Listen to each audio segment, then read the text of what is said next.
have some amazing news for you guys today. If you were keeping an eye on Twitter on May 18th, you may have seen the hashtag BringBackIna trending. Apparently, one of the HoloLive VTubers I follow had missed the start of her stream, and one of my favorite streamers, Kiana Takahashi, decided to keep everyone entertained while we found out what was happening. If you have 2 hours, go and watch that stream. I have linked it below because it is 100% pure gold. I could not stop watching it until I'd seen the entire thing, and trust me, I tried. I've put the link in the description. Also in the links below is one that I've titled Ina Reads Spice and Wolf. Spice and Wolf is my favorite book series, I think of all time. It is 100% my favorite anime, and Holo is 100% best girl waifu always. I love this series so much that I'm reading my way through the sequel volume of the sequel series this month, Wolf and Parchment Volume 2. I'm mentioning this specifically because I found out that one of the HoloLive girls, in fact the one that missed the start of her stream, has begun her own read-along of that book. So, if you like having calm voices read great books to you, and you want to listen to more once you're done listening to this chapter, go and listen to Ina Reads Spice and Wolf. I'm following as well, to be certain that I won't be missing any updates of this read-along. Now, before I move on to the recap, I do have a question for all of you this week. How many of you have read the entirety of Hunter's Gambit already? Do you listen with the book following along? Or are you just listening to me read it, as if this was an audiobook? Please, let me know in the comments below. I just like knowing what all of you are doing. Now, on to the recap. In our last chapter, Kazunoha managed to get Richard to their healers, her ex, Deckard. He managed to save the stranger's life, but it was clearly a near thing. Kazunoha and Deckard argued about her actions in getting Richard there. In the end, Kazunoha left Richard in Deckard's capable care, whispering that her name was Kazunoha, not Kuzu. And now, on with the show! Okay, just let me pull the book up here. And there we go. Now, a blood-curdling scream woke Kazunoha the next morning, but she should have expected it. The water in her wash basin was red with the blood she'd washed off herself and her dress. Even afterwards, the white silk and gauze looked brown. She still hadn't gotten all the blood off, and her sheets were covered with little brown spots. She needed a long bath and a long soak. Normally she didn't mind going to the communal bath in town, but she wanted something private today. She wasn't going to get it with her sister and their guests sitting at the main table downstairs. Sheriff Dobson wasn't normally an intimidating figure. At only a few inches above her height, he would have been considered a short woman. As a man, his lack of height was nearly embarrassing. His skin was darker than her own, and his eyes were unusually bloodshot. He always smelled of the most expensive soaps. Rumor had it that he washed his clothes daily just to hide the scent of rum. Fortunately, even being a drunkard hadn't stopped him from being competent. Today he was looking at her as if she had become a problem. She supposed, in his eyes, she had. "Your dress was covered in blood this morning. You want to tell me what happened?" Had his voice always been so gruff? Or was it only like that because he was questioning her? "I helped a young foreigner to Deckard's home last night. Some men had attacked him, and he'd taken a crossbow bolt in the side. What's this all about?" "I'm certain he isn't done yet, Kazunoha. Wait until he's finished before you begin questioning him," Himiko said. Her hair was still dry, and she sipped on a fragrant cup of tea. She had apparently had time for a bath this morning. Sheriff Dobson continued. "It was the young foreigner who was staying at the Koi. What was his name? How did you two get involved?" Kazunoha's ears reddened. She knew she'd developed a bit of reputation in town since her breakup with Deckard, but that was too forward for someone of his rank. "I believe his name was Richard. If you want to talk to someone who was involved with him, talk to Kala, not me," she snapped. The sheriff reddened himself, looking away. Himiko grit her teeth. "Don't be snippy, Kazunoha. People died. If you don't want to be treated like an idiot, don't act like one. Kazunaha's heart started to race. She ignored the reaction, focusing on Himiko rather than her words. Anger was better than panic. Himiko was just trying to act like a big sister, or more accurately, how the matriarch of the family would act towards its most junior member. The act never failed to irritate Kazunaha, and she was certain that her sister knew it. Nobody knew which of them was eldest, only that they were born within a month of each other. When her father's mistress had come to present him his daughter, he'd refused to claim her. Her mother had left her on the doorstep, and left town on the next boat. It had been Himiko's mother, wanting to have proof of her husband's infidelity, that had saved Kazunaha. She'd pointed out exactly what people would think of him leaving his child to die. Her father had grudgingly accepted her, deciding that the day she'd been left would be her birthday, though at least one servant had said she'd clearly been a few weeks old at the time. He had wanted to make sure that she knew she was second to the child that was his preferred heir. Kazunaha let out a breath. I saw the men go after the stranger and Kala. They were armed, and I followed. Why would you do something so stupid, going after armed men by yourself? Himiko asked. Kazunaha glared. I didn't want them to make trouble. I just thought I might be able to help, or... I don't know, I just did. What happened when they approached the stranger? The sheriff asked. Kazunaha sat back in her chair. They were threatening him and Kala. I don't know what they wanted. I couldn't hear what they were saying. Richard yelled something, and they all drew weapons. She remembered the blades coming out, Richard's skill at dancing around the other men's blades. He'd moved like a dancer. Sheriff Dobson took a note. Who drew first? She thought back and finally shook her head. I can't remember. What did you do? Kazunaha ran a hand through her hair, feeling the dried sweat in it. She'd done what she could last night, but she still felt dirty. I tried to help. I ran forward. He was holding his own, and I don't know if he really needed my help. Then I noticed the guy with the crossbow taking aim. Her arms started shaking, and she grabbed onto the table. She took a deep breath. I yelled at him to stop. He released the bolt, and then turned the weapon on me, reloading it. Her breath caught. She felt the knife sliding through skin again and felt ill. She swallowed hard. He attacked me, and I don't know when I'd drawn my own blade, and then it was him, and the crossbow fell to the ground.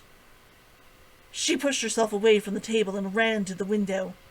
The man's look of surprise seemed to clear her memory. She tried not to retch. I need a bath, she said, when she could speak again. If she could just get clean, then the scent of blood wouldn't be on her anymore. There was a clink on the table. Her sister had poured some water from the jug into a glass. Though she was still frowning, her sister pushed it towards her. Kazunaha took a deep breath, sat down, and grabbed the glass. It was cool in her hands. So, 4 dead men, and you're claiming self-defense? He said. Kazunaha put the glass down, having not sipped it. I'm not claiming anything. That's what happened. The stranger attacked first and took out all 4 easily? You sure you aren't confused as to who attacked whom? Himiko said. Yes, no, I'm not confused. They attacked first. I got involved when one of them drew a crossbow. I took the stranger to the healer's home last night.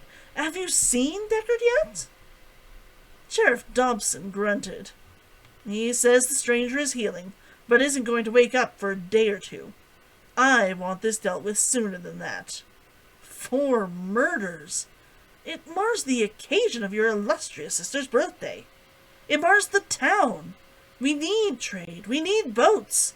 We can't have murderers walking free. He didn't want to solve this. What he wanted was a scapegoat. Himiko rolled her eyes. Kazunaha, don't make it worse. Answer him honestly. I am. It was in self-defense. For both of us. He grunted again. We'll see. One of the men was a bounty hunter. If this stranger had a price on his head, I'll find out. The sheriff stood up from his chair. Himiko stood with him. And my sister? Kazunoha felt a chill run down her spine. He couldn't actually be thinking of taking her away to one of their holding cells. She hadn't done anything wrong. She isn't cleared of wrongdoing yet, the sheriff said. I should take her in. Barker will want to speak to her as well. Himiko cut her off. Do you have to? It would be a disgrace to my father's name, especially since it sounds as if she, at least, didn't do anything wrong. I'm sure that I can keep her here and out of sight until you've finished your investigation. I'm sure my sister will do everything she can to help you. Kazunoha flushed, and the sheriff blinked as he looked from her to Himiko. She was not an embarrassment to the family, but her sister was, nearly groveling to keep their name clean. His frown deepened. She can stay out of respect for your late father, Himiko. Keep her in the house. I don't want to see her while we're investigating. Himiko kept her smile on until she heard the gate slam, signaling that the sheriff was well and truly gone. Her voice rang through the house. I expect the sheriff's visit to our home this morning will be downplayed by all of you and not discussed in public. If I hear any rumors too close to what happened here, I will find out which of you disobeyed. Murmurs of, yes, ma'ams, answered her from the nearby rooms, and Kazunoha could hear a shuffle as both of their servants decided they had somewhere pressing to be. Kazunoha waited until it was clear before she spoke. Himiko! Her sister cut her off. One night. I asked for a single night of you not getting in or bringing any trouble down on our family name. And of all the ways to do so, you help a murderer kill bounty hunters? It wasn't as though I went out expecting to find 4 people stalking some stranger with Kala, Kazunoha said. Her right hand twitched, feeling as though she held the familiar weight of her blade. She shook her hand and wrapped it firmly around the cup. Her sister's lips were a thin line. We have that working for us. It was this Kala taking the stranger home, not you. It shouldn't have been a problem regardless, Kazunoha muttered. Sailors and traveling wretches. Our father would have been disappointed with your choices. You know that. Kazuna had always considered his disappointment a point in the vagrant's favor. Who I share my bed with isn't any concern of yours.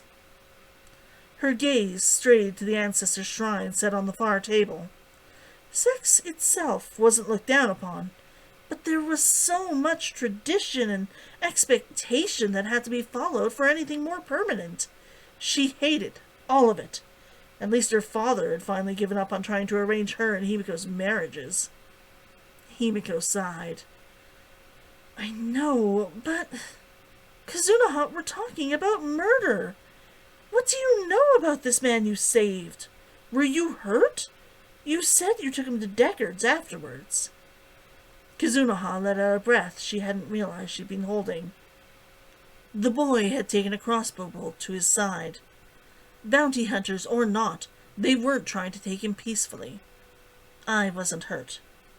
She remembered the men leering and sneering at her attempts to help Richard. Himiko sighed and closed her eyes. That is good. Still, I don't see why you didn't run to get the sheriff himself, or one of the others. Or Deckard, for that matter. Honestly, you should consider yourself lucky he'd even gone home at that point. How old is he? He looked younger than us.